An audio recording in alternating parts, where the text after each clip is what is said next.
Halo and welcome back teman-teman netizen atau warganet yang saya hormati semuanya. Berkat dukungan dari kalian, channel YouTube Bola Bung Binder mengalami kemajuan yang sangat amat pesat. Hingga hari ini, jumlah subscribers dari channel YouTube Triple B telah melewati 240.000 jumlah subscribers. Luar biasa dukungan yang kalian berikan ke channel YouTube Triple B, dan saya harapkan bahwa dukungan kalian akan tetap konsisten. Di konten kedua hari ini teman-teman sudah jelas dan pasti saya ingin membahas tentang kemenangan Chelsea di kandang Tottenham Hotspur dengan skor telak 0-3. Musim lalu juga Chelsea menang di kandang Tottenham Hotspur dengan skor akhir 0-1. Jadi saya pikir memang rekor pertemuan antara Chelsea dan juga Tottenham Hotspur memang Chelsea jauh lebih unggul. Dan juga kita bisa perhatikan bagaimana sentuhan taktik dari Thomas Tuchel itu yang merubah Chelsea menjadi tim yang sulit dikalahkan. Setelah pertandingan lawan Tottenham Hotspur ini, statistik mengatakan bahwa dalam 16 pertandingan terakhir sejak Chelsea ditangani oleh Thomas Tuchel, di semua pertandingan away Chelsea di semua kompetisi tidak menghitung pertandingan yang dimainkan di venue netral, Chelsea hanya kalah 1 kali, yaitu di pertandingan terakhir musim lalu lawan Aston Villa dengan skor akhir 2-1. Sisa pertandingannya di pertandingan-pertandingan away, jika Chelsea tidak bisa meraih kemenangan, maka mereka akan meraih hasil seri.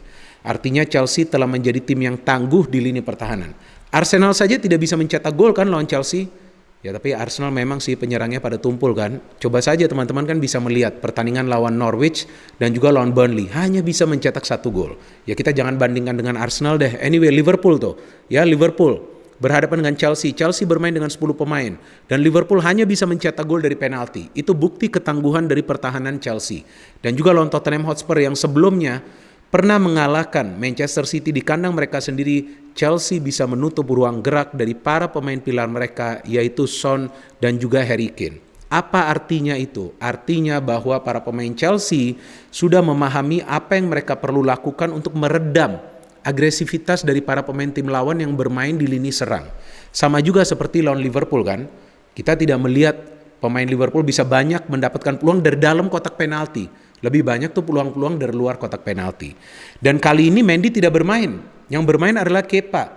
Kepa juga ada melakukan beberapa saves yang krusial. Yang saya lihat tuh yang dari Son ya, dari jarak yang dekat. Dia bisa melakukan save yang krusial. Dia maju keluar dari garis gawangnya dan menangkap bola.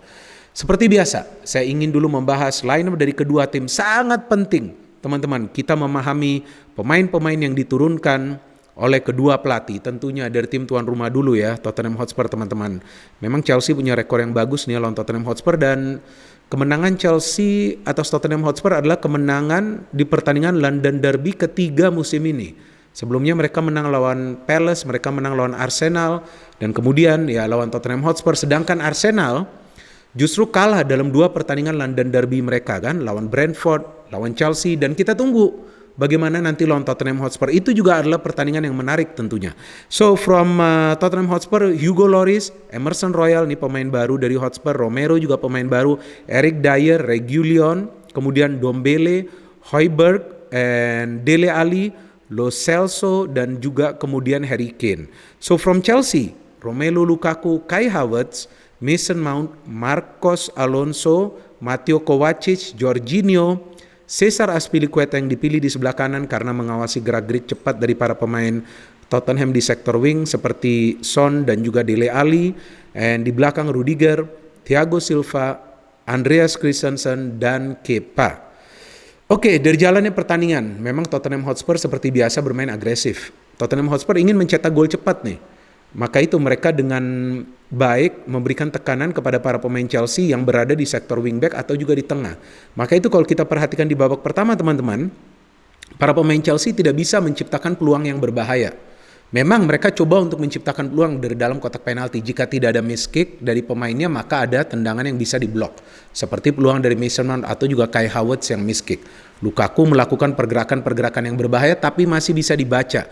Masih bisa diblok permainannya. Sehingga itu juga menyulitkan Chelsea ya untuk bisa menciptakan peluang. Dan tampak jelas bahwa di tengah itu Chelsea kalah. Karena pemain seperti Højbjerg, Dombele, dan juga Lo Celso, saya perhatikan memenangi duel demi duel di babak pertama. Saya berbicara di babak pertama.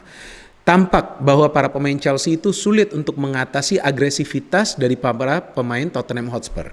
Karena juga itu menjadi kunci strategi dari Tottenham Hotspur. Sama seperti pada saat mereka menang lawan Manchester City kan dengan skor akhir 1-0. Saya ada membuat review dari pertandingan tersebut, juga saya jelaskan bahwa kemenangan Hotspur itu karena para pemainnya bermain agresif dan menyulitkan pergerakan para pemain City, ya pada intinya mengurangi kreativitas dari para pemain City. So something has to change from Chelsea, right? Memang Tottenham Hotspur mendapatkan peluang, itu yang saya katakan di babak pertama kan, yang mereka mendapatkan peluang dari Son dari jarak dekat kan. Nah, setelah itu tentu Chelsea perlu melakukan pergantian pemain. Apa yang dilakukan oleh Tuchel? Saya menunggu nih ya, dan ternyata Mason Mount yang diganti. Sebetulnya Mason Mount kan adalah pemain yang penting juga, tapi Mason Mount ini pergerakannya walaupun liar, tapi dia sulit sekali untuk memberikan umpan-umpan yang akurat. Sehingga yang dimainkan adalah Kante. Pada saat Kante bermain bukan berarti Kante mengisi peran dari Mount. Kante bermain sedikit ke tengah, tapi Kovacic yang bermain sedikit ke depan. Karena Kovacic adalah pemain juga yang bisa menghentikan gerak-gerik dari para pemain Hotspur di tengah yang coba nanti akan membangun serangan balik. Dan ternyata baru saja mulai, kita lihat babak kedua, Alonso hampir saja mencetak gol kan, syutingnya yang bisa ditepis oleh Lloris, kemudian ada gol yang dicetak oleh Thiago Silva.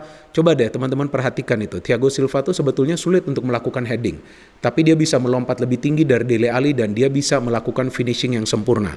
And after that the game belong to Chelsea, oke. Mereka mendapatkan begitu banyak peluang. Alonso pun kembali mendapatkan peluang untuk mencetak gol yang bisa di blok ya oleh Dyer di garis gawang. Kita perhatikan dia mendapatkan umpan dari Cesar Azpilicueta yang juga overlap. Dan cukup menarik di game ini bahwa para pemain Chelsea yang bermain di lini pertahanan cukup leluasa untuk menyerang ke dalam jantung pertahanan dari Tottenham Hotspur. Artinya para pemain Tottenham Hotspur ini sepertinya kaget dengan agresivitas Chelsea yang berubah di babak kedua. Pemain seperti Højbjerg dan juga Lo Celso tampaknya tidak bisa mengawal pergerakan-pergerakan yang dilakukan oleh para pemain Chelsea, baik dari kedua sektor wingback dan juga dari pertahanan. Karena dari open play juga para pemain Chelsea dari pertahanan ini juga coba maju untuk mendukung serangan. Dan Kovacic yang juga sudah mulai mendominasi di lini tengah bisa memberikan umpan kepada Kante. Kante shooting dari luar, terkena Eric Dyer, saya kira gol bunuh diri, tapi ternyata gol tersebut diberikan kepada Kante. Oke, good goal by Kante. Memang ini adalah pemain yang vital ya bagi Chelsea. Kita lihat dia masuk di babak kedua, dia bisa merubah permainan dari Chelsea. Dan Kante ini kan melakukan pressing ke depan, jadi dia jarang melakukan deep pressing, jadi dia melakukan high pressing, jadi itu menyulitkan juga para pemain Tottenham Hotspur. And Oliver Skip masuk, Bryan Hill masuk, tapi saya juga tidak melihat ada perubahan yang dilakukan oleh Tottenham Hotspur dari segi permainan karena Chelsea telah mendominasi total. Salah satu juga saya pikir pergantian pemain yang pintar yang dilakukan oleh Tuchel adalah memainkan Timo Werner, karena pada saat pertandingan sudah memasuki menit ke-70 dia perlu pemain yang punya kecepatan untuk mengganggu para pemain Tottenham Hotspur agar para pemain yang berada di kedua sektor fullback juga tetap stay di belakang. Dan Werner memang sih sebetulnya mendapatkan peluang tuh ya. Dari Lukaku dia dapat peluang, dia miss. Dari Kante tuh kan yang tiba-tiba maju tuh ke depan support serangan juga dia miss. Wah, saya pikir nih hari yang sial lagi nih ya buat Timo Werner ya. Saya gak ngerti juga nih kenapa dia sering miss. But finally Timo Werner juga memberikan kontribusinya. Kita tahu dia adalah pemain yang banyak memberikan assist musim lalu.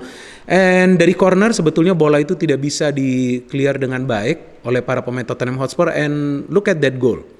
Timo Werner memberikan cutback, di mana kita lihat ya Rudiger itu bisa melakukan shooting yang akurat. Ini luar biasa loh Rudiger ini. Dia juga kita tahu adalah pemain yang bisa tiba-tiba muncul ya ke depan seperti yang dia lakukan lawan Zenit Saint Petersburg. Dia berlari dari belakang ke depan di mana dia hampir mencetak gol, tapi finishingnya Rudiger ini seperti striker. Ya, dia melakukan finishing yang sempurna sehingga bisa menjebol gawang dari Hugo Lloris. So totally Tottenham Hotspur kalah dengan skor 0-3 teman-teman. Ini adalah kekalahan yang telak bagi Tottenham Hotspur karena Tottenham itu jarang kalah dengan skor yang telak. Kalau kita perhatikan mereka punya pemain-pemain yang tangguh seperti Højbjerg, dan tidak ada alasan tentunya bagi Tottenham Hotspur karena ya mereka bermain dengan sebagian pemain-pemain mereka inti ya kan.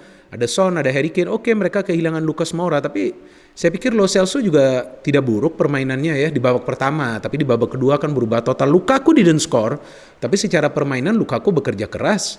Dia terlibat aktif dalam proses membangun serangan bagi Chelsea.